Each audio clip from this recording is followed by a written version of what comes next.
Welcome to 5 times 5D video 5, the last video of this 5D series. I'm your host and guide, Will Caminada, and I'm here to help you awaken, heal, and expand your consciousness. This week, we are going to explore the very core of 5D consciousness, love and oneness. What is love? What does it mean to love unconditionally? What does oneness really mean, and how can we practically live from this principle? These are some of the questions that I will tackle in today's video. So far, we've looked at non-duality on video 1, presence and nonlinear time on video 2, surrender, trust, and abundance on video 3, and neutrality and heart center on video 4. If you haven't watched those, I recommend that you watch or listen to them before continuing with this one. I'll leave the links in the description below or some cards up here.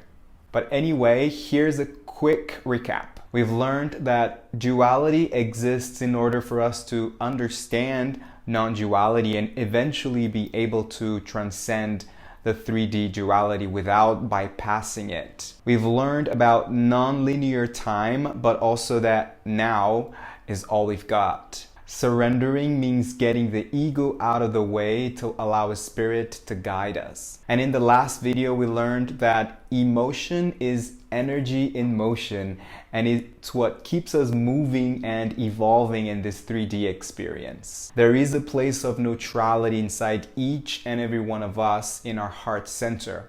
We don't bypass our emotions, but we anchor ourselves into our hearts to find safety and love. So this ties in perfectly with today's theme, love. If you're a kid from the 90s like me, whenever you hear the question, what is love? This is the first thing that comes to your mind. What is love?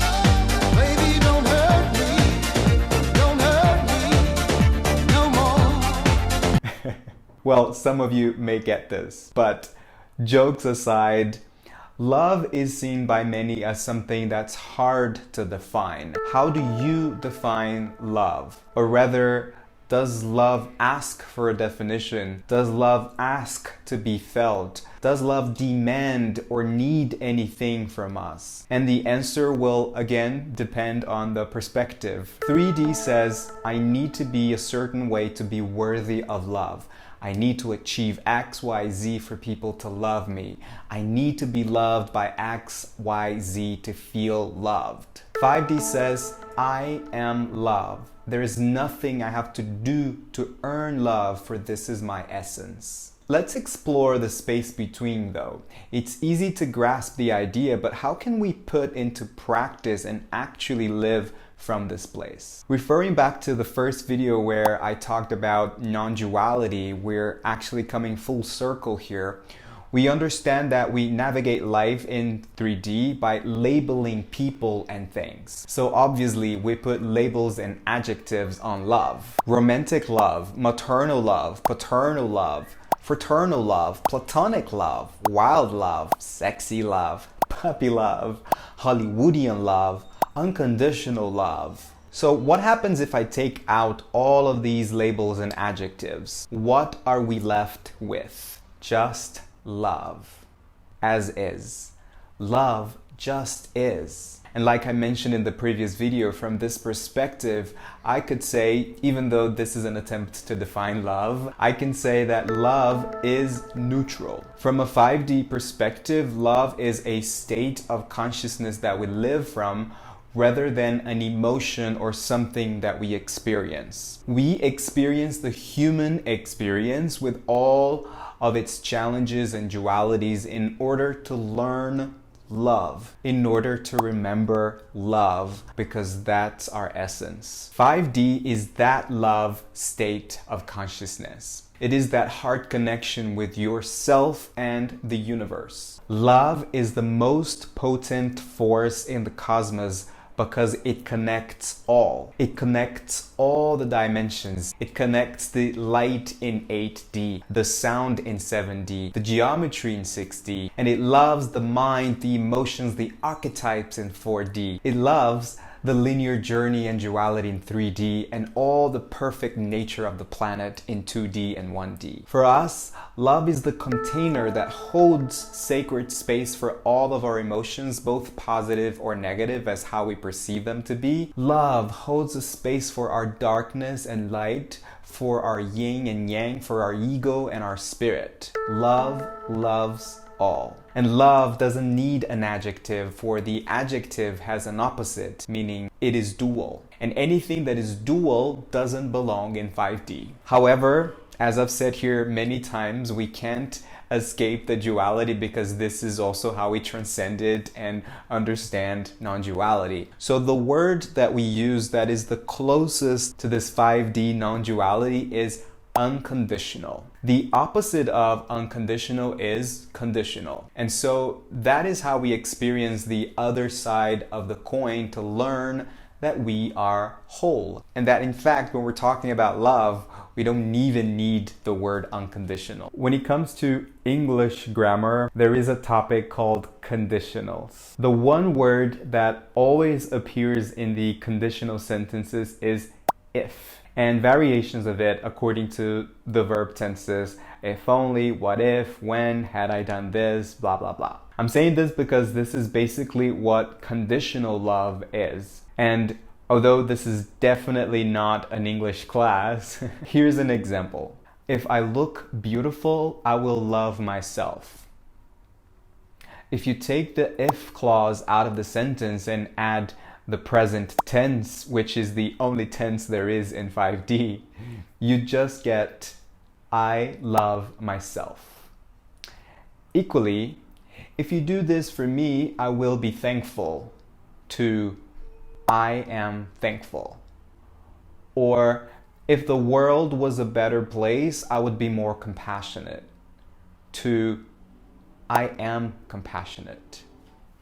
And so on and so forth. 3D keeps looking outside to find external sources of love. 5D keeps looking inside to embody and be the love. This is key. We can't talk about love without starting with yourself. So let's start with self-love. And here's plot number 1. Let's say I've struggled with my weight all my life, and I've tried everything, all kinds of diets and programs. In my mind, I still tell myself, if only I was a little thinner, I would feel enough. Or when I lose X amount of weight, I will love myself more. And as we've learned in our last video, we understand that we have a spiritual body, a mental body, an emotional body, and a physical body. And so to put it simply, if we don't deal with at least the mental and emotional aspects, we can't deal with the physical. So let's say I have this massive awakening, and yes, I understand that I must love myself now as I am, accept myself unconditionally, and that I am love, all of that. Great. But here's the thing.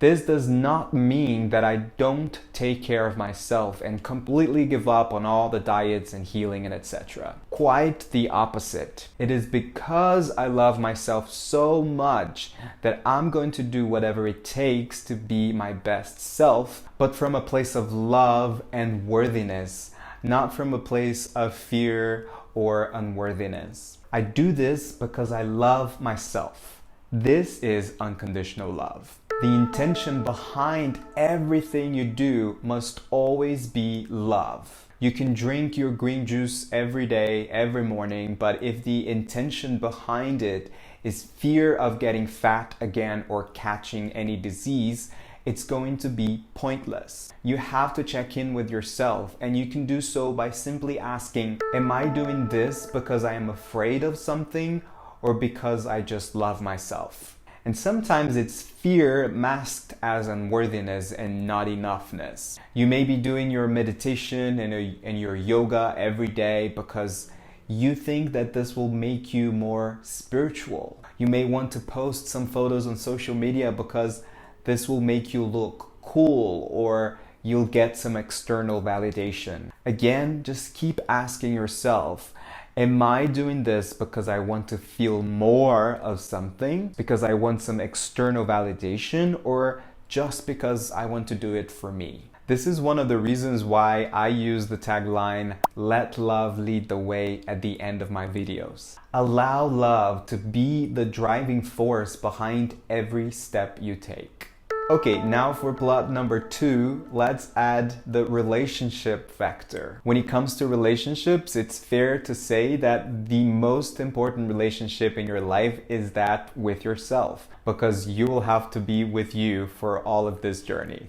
However, when we think that we've come here to this 3D human experience to learn love or remember love, we are not alone in this quote-unquote quest. We need one another in this journey. We learn and teach from each other. We mirror each other. We're separate to remember oneness. So this is one of the main reasons why it's just human nature to desire to relate to one another. And different relationships will teach you different aspects of yourself. Hence, we categorize love. What you'll learn from maternal love may not be the same as what you'll learn from romantic love. But all of these types of love will do one thing for you: remind you that you are love itself. So let's take an example of a romantic relationship. Let's say you have a partner, your partner has cheated on you, has treated you badly, has abused you somehow, something like this. Then you say, "Oh, but I love him," or "I need to love him unconditionally for who he is." Well, you staying in this relationship is the biggest statement for lack of self-love, and that you love others conditionally, and that even if subconsciously you expect love to come from external sources. Now, I say this without judgment because many of us, myself included, may have gone through or is going through some level of this experience. And it may be just a part of the process to learn self-love. Nobody said the path was going to be easy. But here's the truth. Yes, love is unconditional, love is kind, love is forgiving, love is compassionate, love is patient, but love also sets firm boundaries. Love is the strongest shield you will ever carry with you. And get this, the people that love themselves the most never put up with BS. So in that example, I'm not saying that you won't feel sad or feel the pain if you leave the relationship, but you saying no to that means you're saying yes to yourself. And now here's a really important thing. Unconditional love doesn't mean you stay in some kind of abusive relationship. Unconditional love is not an excuse for you to be taken advantage of. The second step is this. Let's say you have this awakening, you realize you need to love yourself, and etc. But then you're out of this relationship and you can't forgive your ex, or you just feel resentment towards him. Guess what? You haven't left the relationship. You're still energetically attached to it. And the key to self-love is self-forgiveness, or vice versa. You understand that it's not even about forgiving him because he's the one hurting other people. He is wounded. And well, so are you. We all are. But you need to find your own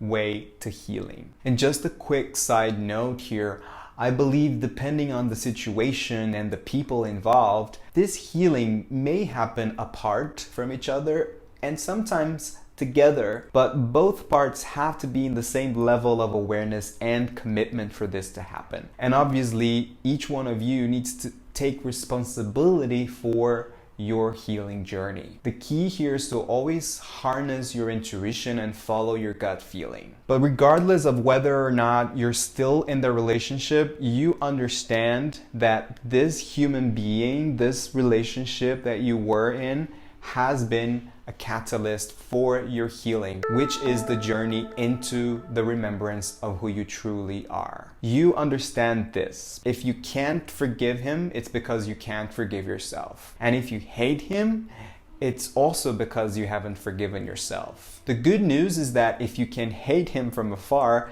you can also love him from afar. And some people you love from afar because that's the only way. You wish them well and keep going with your life and letting your own love to protect you and guide you. And that's when you're really able to detach yourself energetically from the person or the situation and carry on with your healing journey. This healing happens in 4D consciousness, which is the bridge between 3D and 5D, as we've seen on video 2. So that's when 5D oneness comes into place. To understand that everyone and everything is an extension of yourself and a divine creation from the same creator as yours means you can't hate anyone, because when you hate someone else, you're hating yourself and the whole universe. The bright side of that is that when you love yourself,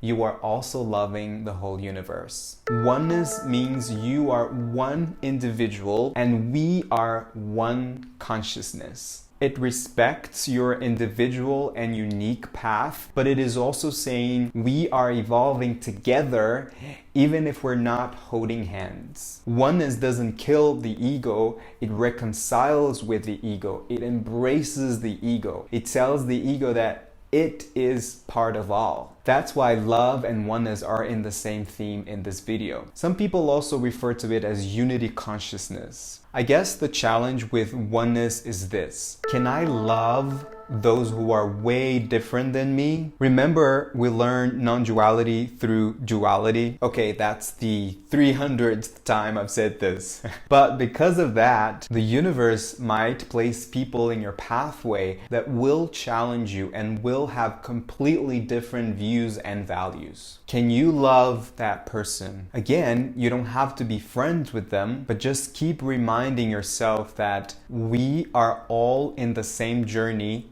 in different routes.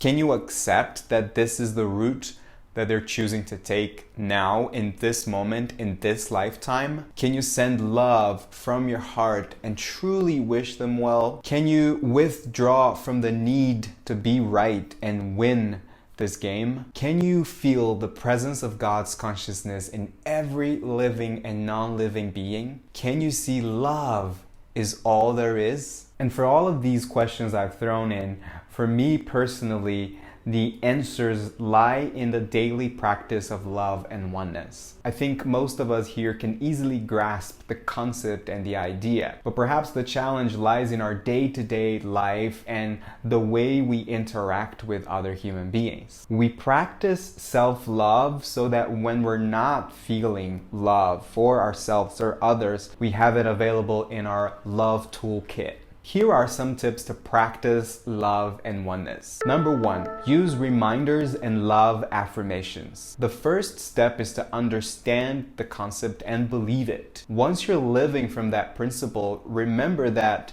the universe will throw in some challenges and difficult people, not necessarily to test you, but to remind you to keep pushing you in the direction of oneness. Remember, we find light through the darkness. Number 2, expand your self-awareness. The best way to do this is by asking yourself questions on, and be completely honest with yourself. Self-reflection is not meant to be a game of self-guilt and self-pity. It's meant to bring light to areas in yourself that need it. At the end of the day, ask yourself, where could have I been more loving, kinder, more patient, firmer, more present? You name it. Allow the answers to move you forward, and remember that each day is another opportunity to be more of the love that you are. Number 3, set boundaries. I know this can be very hard for some people, especially those who consider themselves empaths. But with this self-awareness comes a sense of clarity as to where you need to hold firmer boundaries or a boundary. You can be strategic in your setting boundaries by analyzing who are the people in your life that you need to set boundaries with. How can you tell them in a way that is loving but strict at the same time? And when are you usually triggered so that you know these are opportunities for you to draw the line? Number 4, shadow work and inner child work. We bring the shadow to light, often from traumatic events in our childhood, so that we can become lighter and live from a place of love and freedom. We also collectively share the shadow in our collective mind. So know that first, when we work on ourselves, when we heal ourselves, we are adding up to the healing of the planet and the evolution of consciousness. And second, when we see the shadow, the darkness, and the ugly in the collective, we are also responsible for it in one way or another. Doing the individual healing inner work is the most badass thing you can do, and even more so when you allow the ripple effect to take place, whether through supporting others in their journey or gathering forces in a group for a good cause in common. This is not about the roles you play, it is about where your consciousness is. 5. Have a spiritual practice. Having a spiritual practice will look different to each one of us. But what I want to say about this today is that having a spiritual practice is meant to make you more human. Sounds contradictory, I know, but that's the truth. You have a spiritual practice not because you want to live in the fifth dimension, but because the spiritual blueprint is a part of you, and by embracing your multidimensionality, you are able to embody who you are right now in this physical body, in this now moment, in this 3D world. It's about aligning and not bypassing. In the worksheet, you will find an opportunity to self-assess, see where you are in the love spectrum. For example, from conditional to unconditional love, from fear to love, and you can even reassess the extremes we did in the first video, 3D and 5D. One of my favorite quotes that sums up the theme of this class perfectly is by Jesus Christ. Love your neighbor as yourself. So simple, yet so often forgotten. Let's keep reminding ourselves of that. Keep loving ourselves and others as an extension of our beings. And speaking of simple, here are some final words. The 5D is not outside of us, and it's not a destination. 5D is inside of us in our hearts. It's love as a state of consciousness, and that's where we're shifting into individually and as a collective. The external shift is an illusion. The only real shift is within, because you are consciousness manifested into this physical human being. You are a magnificent being of divine light. The 5D is the key to the evolution of you as a human, as a soul, and as consciousness. The 5D is the portal to higher states of consciousness and beyond. Let's keep expanding. Next, you will find a meditation that will guide you a little closer into your essence of love and light. Thank you for being on this journey with me. Don't forget to subscribe to whatever platform you're watching or listening to this, so that we can keep expanding and evolving together. As always, keep shining your light, keep your heart open, and let love lead the way. I love you. See you in the next episode.